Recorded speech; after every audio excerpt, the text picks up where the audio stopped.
আসবো? এসে পরে বলছিস আসবো? ডারউইন যে তত্ত্ব দিয়েছিল মানুষ আগে বানর ছিল, এটা আজকে তোকে দেখে বুঝলাম। ইডিয়েট কোথা করে যা। খালি জ্ঞানী জ্ঞানী কথা বলে, খুবই জ্ঞানী কথা বলছেন। বানরের সাথে কিন্তু আসলে মানুষের সাথে দারুণ মিল হয়ে গেছে। যেমন ও লাফালাফির মধ্যে আপনার মনে করেন শরীরের পশমের মধ্যে, তাই না? আমার গায়ে ছুরি মারছিস কেন? সাধু, ঘুম কি মানুষের মৌলিক অধিকার? জি। ঘুমের আগে আমাদের একটু বুঝতে হবে, আমেরিকান কবি ফ্রস্ট বলেছিলেন, আমেরিকান কবি ফ্রস্ট বলেছিলেন,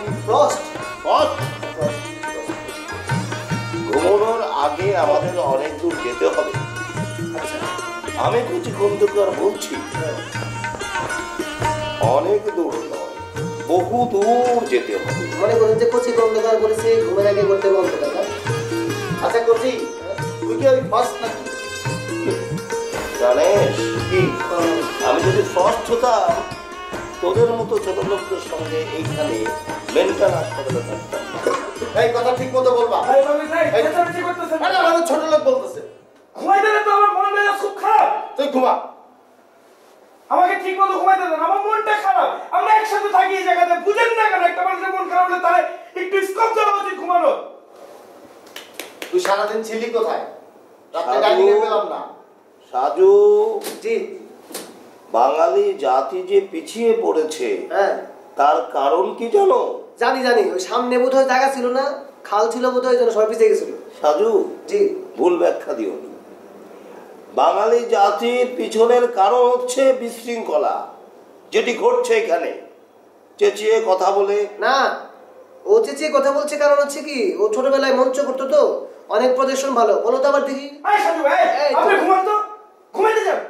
আমি চিল্লাচ্ছি না, আপনি দেখতেছেন আমি আস্তে কথা বলতেছি, আমার মন খারাপ। তা ঠিক, তোমার নাম হচ্ছে শিশু, গলা তো না, কি ধরে তোমার নাম? মিশু। মিশু মিশু, গলাটা খুবই ভালো।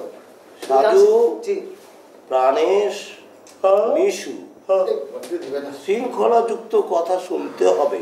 জি। আমরা ফরেস্টের কথা অনুসরণ না করি, অন্তত পক্ষে খন্দকারের জ্ঞানগর্ভ আলোচনাটা শুনি।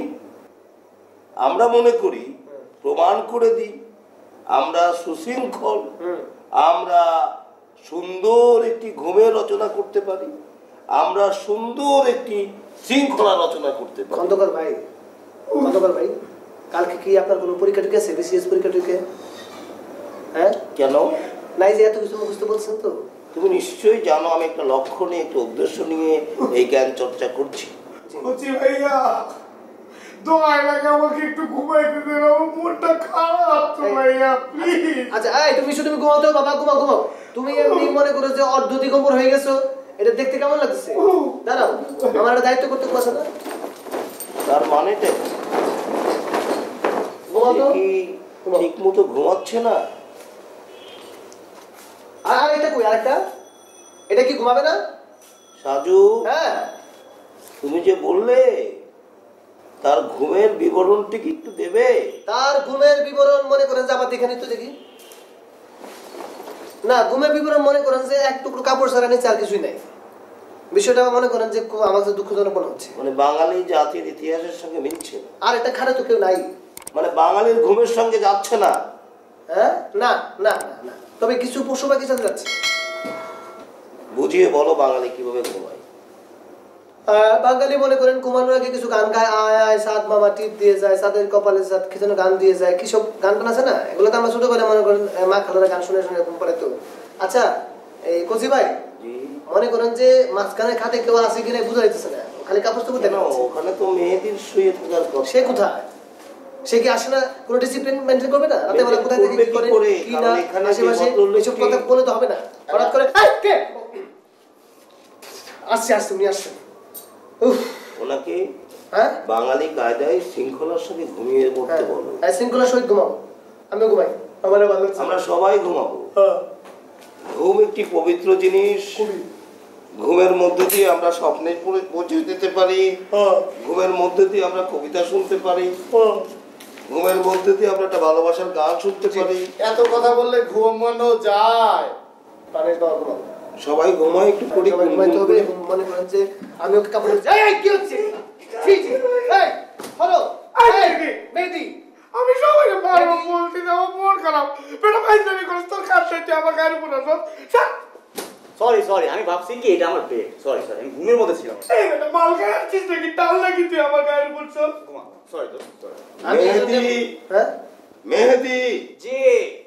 অন্যকে ডিস্টার্ব না করে ঘুমিয়ে পড়েন। আপনিও। প্লিজ তোমরা এখন ঘুমাও। Good night. আর আমি এই ছেলেটাকে ঘুম করে দিই, কারণ ওর খালি গা থেকে যে তখন তখন যে ঘুম করে উঠে যায়, এটা খুবই দুঃখজনক। ঘুমাও, সবাই ঘুমাও। Good night. তুমিও ঘুমাও। খন্দকার ভাই, অন্ধকার করে দিবো? অন্ধকার করি, আচ্ছা, আপনি পরে গান করি, আর ঘুমাই। ও কি যন্ত্রণা করে ঘুমাতে হয়। আমরা একটা ছোট্ট গান করি। গানে বিবাহ বয়সে কত ধরনের সব সাধারণ থাকে। বয়স মাত্র 45। শুনেন, যে বয়সে পুরুষ ভালোবাসে কোনো নারীকে, সেই বয়সে আপনি ভালোবেসেছিলেন সেন্ট্রাল মেন্টাল হসপিটালে। সাজু, ভালোবাসার একটা লক্ষ্য আছে সাজু। সেন্ট্রাল মেন্টালকে ভালোবাসি না, এখানে একজনকে ঘৃণা করি আমি, তুই জানো নিশ্চয়ই। ও, একজনের খবর শুনছেন, একজন নাকি ঘুমের মধ্যে এখানে দৌড়ায় আর হাতে। কে বাবু? এটা হচ্ছে যে আমাদের সুপার হাতের লোক। সে তো করবেই, হ্যাঁ, সে তো এটা করবেই। জ্ঞান শূন্য, অন্তঃসার শূন্য, কেন? বোঝো না? চিনি তো না। সুপার না, ও সুপার পাগলা। এটা ভালো কথা বলছেন। বলেন তো, সুপারম্যান এবং সাধারণ ম্যান, তাদের মধ্যে পার্থক্য কি? সাজু, জি? বিরক্ত কথা বলো না, আমি বলবো। আমরা সবাই মিলে ঘুমাই। প্রাণেশ, আরে বলো না কি? বাবা একটা একটা গান করো তো, ছোট একটা গান, ঘুমিয়ে পড়ি। গান গেলে ঘুম ধরবে? ধরবে বাবা। ধরো দাদা। কোনটা করবো? ওই যে টিপ দিয়ে যাও। কাকে? চাঁদ মামা। ও জাত মামাকে টিপতে হবে।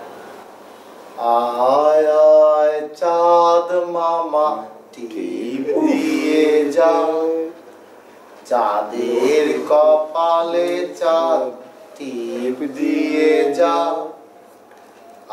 আয় আয় চাঁদ মামা টিপ দিয়ে যাও, চাঁদের কপালে চাঁদ টিপ দিয়ে যাও। করো বাবা। তুমি কথা বন্ধ করো।